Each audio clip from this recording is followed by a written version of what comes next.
m'appelle Jean-Marc Rossegan, éleveur de chèvres au sud de la Vienne. Je suis en GAEC avec mon frère aîné. On exploite 215 hectares avec un élevage de 320 chèvres Saanen. On a également 2 salariés. On a commencé à utiliser l'aliment liquide parce que justement on est passé en ration complète. Et comme on broie le foin de luzerne et l'enrubanage de luzerne ou de méteille, les feuilles ont tendance à se séparer de la tige. On avait des déchets, et en plus c'est des déchets très bons, donc c'était dommage. Et en mettant l'aliment liquide, ça permet de laisser les feuilles coller dans le reste du mélange, et du coup on n'avait plus de déchets. La ration est calculée pour une production moyenne du troupeau à 4,5 litres. On utilise l'aliment liquide à partir de 10 mois pour la préparation à la mise bas des jeunes chevrettes. Alors on utilise l'aliment liquide toute l'année pour les chèvres en lactation et quand elles arrivent au tarissement, on diminue un peu, mais on n'arrête jamais complètement. Et après, elles en ont tout le reste de leur vie.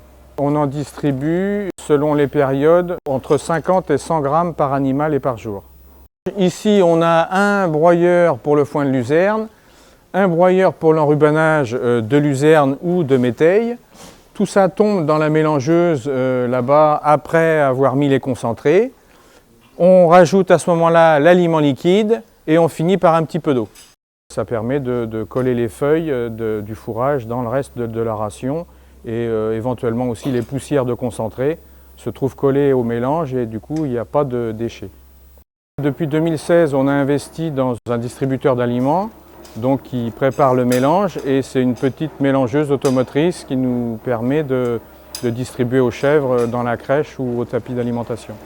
Quels sont les avantages de l'aliment liquide? Pour nous, c'était d'apporter du sucre dans la ration, donc de l'énergie sous une forme un peu différente de ce qu'on fait d'habitude. Et toujours l'effet de l'aliment liquide qui permet de coller les feuilles dans le fourrage, dans la ration et d'avoir le moins de déchets possible.